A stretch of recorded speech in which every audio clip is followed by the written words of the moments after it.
the Triumph Trident 660. What is it? It's Triumph's first entry-level roadster. The Street Triple has been swelling in size and power and cost. So Triumph have introduced a more novice-friendly 3-cylinder roadster. It's light at 189 kilos. It's only 5 kilos heavier than the MT-07, and that is what it is directly aimed at. So how does it compare? Well, specification wise, it seems to do the job.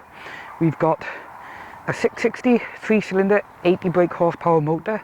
It doesn't sound spectacular, but Triumph promised that 90% of his torque is delivered throughout the rev range, and it really does feel like it.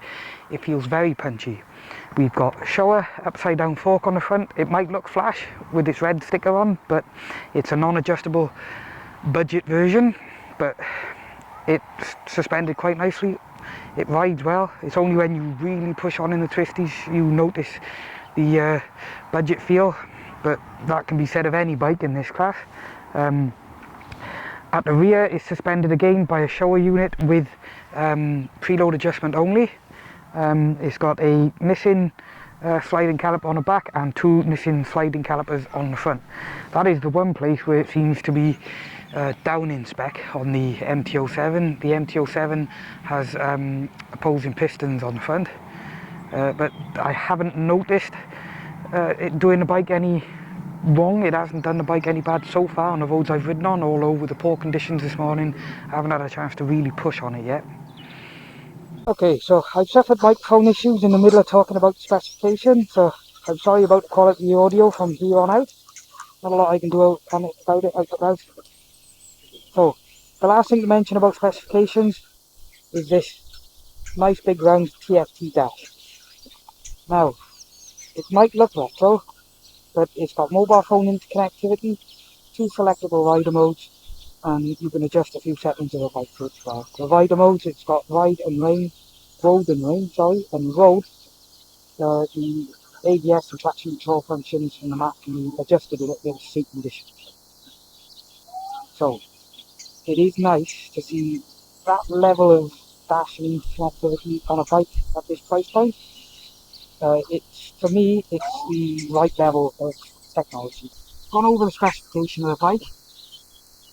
Now, you need to test it out on the road to see how it performs. Oh, something else that I like that I almost forgot. Tyres, Spectrum Michelin Pilot Road 5. Really good tyre for this level of bike. They got good feel when they're cold and they warm up quickly and they perform well in the wet and dry. That's about all you can say about them. Really good to have that on a bike at this price point.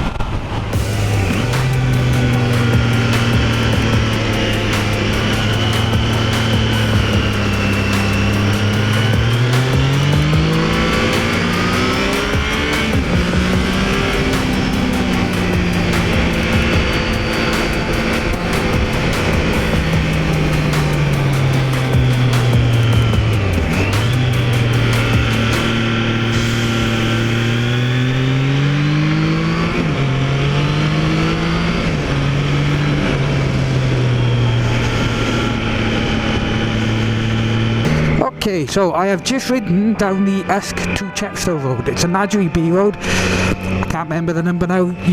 Anybody who subscribes to my channel will know what I'm like with road numbers. But this does feel like a proper B-road blaster. The punch in the engine is just in the right place to come storming out of the tight, twisty turns. On roads where you can't get enough speed to get the bike really leant over, these bars make for a lovely riding position. It makes this bike feel really agile. Feels very potent on a B road. It's a lot of fun. A lot of fun. Okay, so as we go into the National, let's see how this pulls from second gear. Let's go! And that's hit 60 and brought in traction control.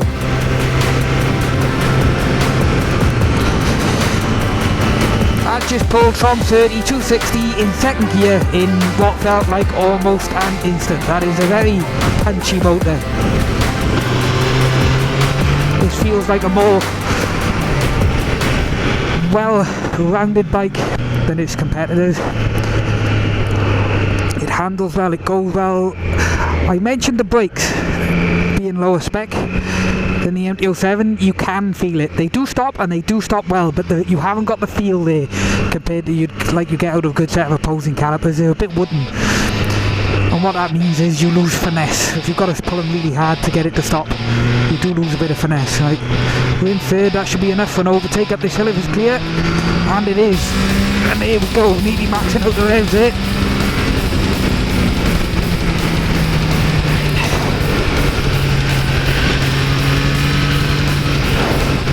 Wow.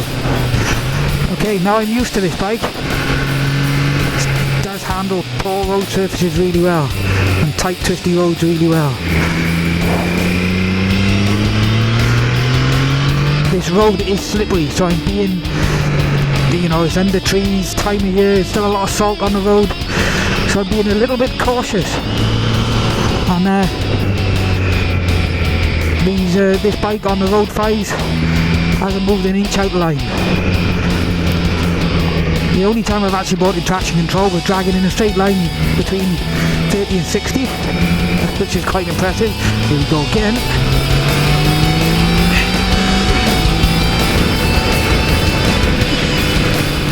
Easy, third, fourth. Got to run at these nice corners now. Fourth is at pulling plenty of revs, 6,000. We're in a metre of the grunt there. Change it down for the corner. Don't want to turn in too early because we've got that slippery patch in the middle. Let's get over to the left-hand tyre tread now. Look how poor this road surface is, and this bike is just eating it up. You've got to adjusting from the street triple did take a bit of time. You've got to get used to having your hands unusually close to your head as you lean forward, and it might look a little bit odd, but you get a bit of weight over the front still. You start moving around on the bike, and it's really responsive. I'm starting to get actually not a bad amount of feel from the front end, considering I haven't got a lot of weight on it. This engine is lovely. That Triumph claiming 90% of torque anyway in the revs. Yeah, I can believe it. Totally believe it. It's got a similar amount of pull wherever you are in the rev range, and it's gonna be so handy for a newer rider. Not to worry about the gears too much. I mean, like you end up like I'm pulling 4s at 30 now, slightly up the hill, and it'll roll on.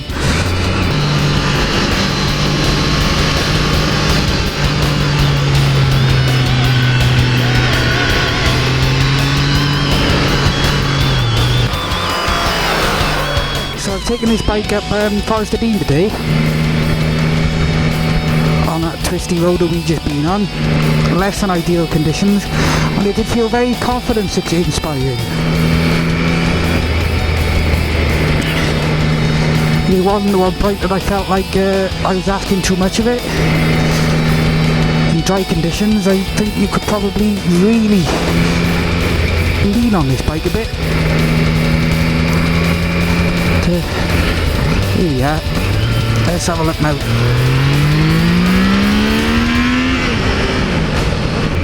But let's talk a little bit more about the power now, and is it enough? Because something comes up on the groups quite often. Is should I go for the Street Triple R or the Trident 660 as my first big bike? And you'll get loads of people saying, go for more power, you won't regret it. Well, you may not, but it costs more money, and that extra power does deserve a little bit more respect. You can end up arriving at corners too fast, and it's a lot peakier, the power delivery. The power's in the top end, so you've got to work the gearbox a bit more with that short ratio gearbox as well. This is a lot easier just to blitz into a corner, and as long as you've got your gear somewhere near right and not at extreme ends of the scale, then it'll blat out of it perfectly fine. So it's a lot more user friendly. The last thing I wanted to talk about, which I almost forgot, was the seat height. Now I'm 5'8", which is slightly lower than average, and on a Street Triple R I do manage to ride standard ride height. I'm not quite on my tippy toes. I can get the balls of my feet down, but I can't get my heels down. On this, my heels are firmly planted and then some. Even though it's quite a wide, comfortable seat, the ride height is very low. It is wide, it's foot peg forward, and the bars are quite high and close compared to the Street Triple. but it does help with the friendly nature. It makes it very easy for novice riders to ride and stay in control and put their feet down if they do like kind of nearly top over on their slow speed maneuvers. It makes it a very controllable, easy to maneuver machine. It makes it good for short blokes and short women alike, because not just women that are short, I'm not even standard height. So yeah, very friendly seat height, very nice to see on a bike like this. So I spent the day today riding around on the Trident 660 and I have had a blast. Even coming from the Street Triple R 765 and the thousands I've ridden before that, this has been plenty of fun. The 80 brake horsepower 660 is enough, especially on a twisty B road. That, coupled with decent handling if budget suspension and wide bars, it's a light, agile bike and it's good fun to punch in and out of tight twisty bends. If you was on a fast flowing A road or a racetrack, you're not gonna keep up with the likes of Street Triple R then, but that doesn't mean that this isn't a really good fun bike to ride. Realistically, on the road, it's got all the power you need. Even when you're up around 80 miles an hour, hypothetically, should we say, it'll still pull and pull well to punch and overtake. So I think Triumph have done a really good job here with dethroning Yamaha and the MT-07. It's got a fair bit more pull than the MT-07, if not riding like quite such a hooligan, probably because the chassis is more composed than the MT-07. The one thing it does lose out is on the front stoppers. The MT-07 has got really cracking front brakes compared to this. But yeah, overall, this is a really good bike to ride. This is class leading for the entry level middleweights. It's nice to see Triumph start making a budget friendly motorcycle again. Their engines have been swelling. We've got motorbikes now reaching 200 brake horsepower, price tags getting up and over £20,000. It's nice to see more manufacturers making these wallet friendly motorcycles again that are still a lot of fun. This isn't just a beginner bike or a learner's bike or a budget friendly commuter. This is a lot of fun. They've thought about the styling of it, they've made it look good. It's not just a bland something F to ride back and forth to work on. So well done, Triumph. Let's talk a little bit about running costs. I was a little bit unprepared yesterday to do a review on the bike. I didn't know what they were going to give me, so I didn't know what I needed to research, what bike I needed to research. So I did a bit of reading up last night on this bike, and the cost effectiveness of this bike is outstanding. Like you mentioned, £7,500 new, that's good. But on top of that, we know it's a frugal machine. Look at my fuel status at the moment. I have only just filled up and I haven't ridden it hard. And it's saying 75 miles a gallon, but I should imagine it'll average 60 if you're giving it some on good roads. So on that side of it is cheaper. And the other thing that stood out is the service interval. This bike has a 10,000 mile service interval. That is really good for a Triumph. The 675 in the Daytona and in the Street Triple, and the 765 in the newer Street Triple. That engine requires a service at 6,000 miles and a valve clearance service at 12,000 miles because they're highly strung performance engines. So detuning this to 80 brake horsepower has made it a very cost-effective engine, very cheap machine to run. Okay, a quick rundown, a list of things I do like and a list of things I don't like about this bike. I like, obviously, the 660 motor. It's got plenty of punch in it, it's on the right, just on the right side of footy for a beginner rider, and it's got enough punch for more experienced riders still to have fun. I like the chassis and the handling, even though it's budget suspension, spring rates have been spec'd correctly, and it, like a typical Triumph, it rides nice. It does what it should do. I think you could push this harder than other bikes in this class before it starts getting upset in the twisties. I like the dash. It's got all the information you want on it and nothing you don't. It has got mobile phone connectivity. It's the only bit of techie bling it has got on it, but the dash is easy to use. You haven't got to spend ages figuring out how to use the dash and playing with it and distracting you from riding. And I like the styling. I think it looks really good. I think it's like neo-retro. It's not inflicting on their heritage bikes, and It's not copying, it's not trying to be a mini street triple. It doesn't look like the street triple and the speed triple. So it's got an identity of its own there. So that's spot on. What else do I like? What else do I like? I like the mirrors, actually. I haven't mentioned this before, but they're a nice big size. It's got the best rear view out of any motorcycle I've ever ridden in the mirrors, which is really handy for a beginner rider. So kudos for that one as well. I like the design cues on it. On the front wheel, the disc seems to float. It's mounted on posts off the spokes rather than being head mounted. That's nice. And the overall rideability. This bike is really easy to ride, as it should be for this class of bike. It balances well, the controls are in neutral positions, and will feel neutral, will feel natural to somebody coming off training school bikes.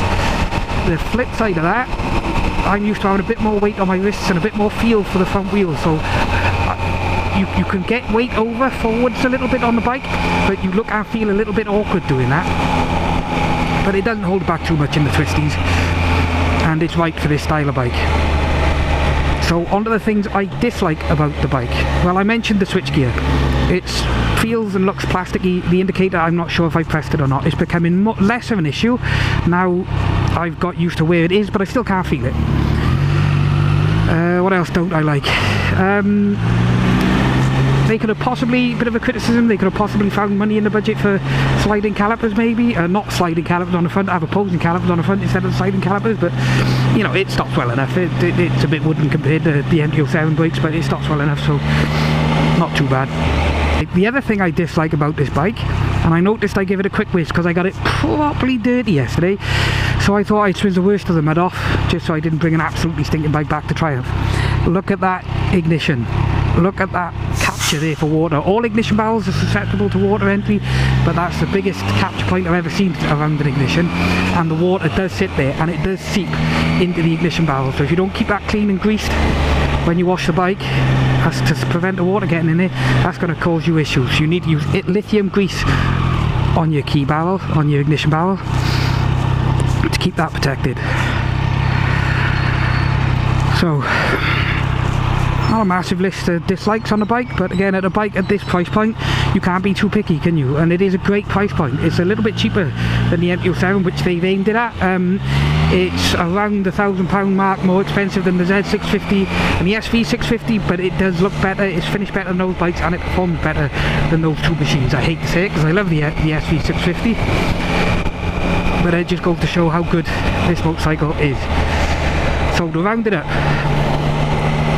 it's a fantastic entry-level machine. Something here for everybody. Nice to see Triumph building a budget bike that isn't boring. It should be fun for everybody. It's got enough go to be entertaining for a more experienced rider, like I said. Would I have one? At the moment, no. Street Triple R is not uncomfortable for me. I like the spec and the power of the Street Triple R. But that said, were this around when I was looking for a bike the first time, I might have chosen this instead of the SV650. And later on in life, when I've done with being a bit of an idiot on a bike, something like this might have also fit the bill. So, very good effort from Triumph for their entry-level middleweight naked, or entry-level roadster, whatever they want to call it. Okay, so I just want to do one more little conclusion. I think I've done enough conclusions now, but to answer a question that specifically comes up on the Triumph owners groups about whether a rider should get one of these or the Street Triple. I suspect that question has been encouraged by MTN's review, where they compared it to a Gen 1 Street Triple. I can understand where they were going with it, with the short gearing and the playfulness of the bike and the value for money of the bike, but do not compare this to a modern Street Triple. There's no S anymore, there's an R and an RS, and those machines are far more expensive. The R is £2,000 more than this bike, and you can tell. The R has got more performance, it's got better specification, and it's got a better fit and finish to it as well. So it isn't fair comparing this to the Street Triple, a modern Street Triple. compare it to the other bikes in its group, what it's aiming at, the entry level middleweights, and all of a sudden this bike starts to stand out. Stacking up getting them T07s and SVs, this is a phenomenal little machine, so that's what you should be comparing it to. And if you're looking at this as a new rider and against a street triple, I would say definitely go for this. It's going to be cheaper to buy, cheaper to run, cheaper to insure. It's in a few insurance groups lower. It's going to be exactly what you need. And even more experienced riders, if you're honest with yourself about the amount of power that you need and you can actually put down on the road these days, then this probably fit the bill as well. I've already got my Street Triple R and I love it, so I won't be in any rush to swap this for it, but nonetheless, this is a great bike. So that's me checking out. There's my Street Triple A. Let's go and see how that's doing. Toodaloo, folks.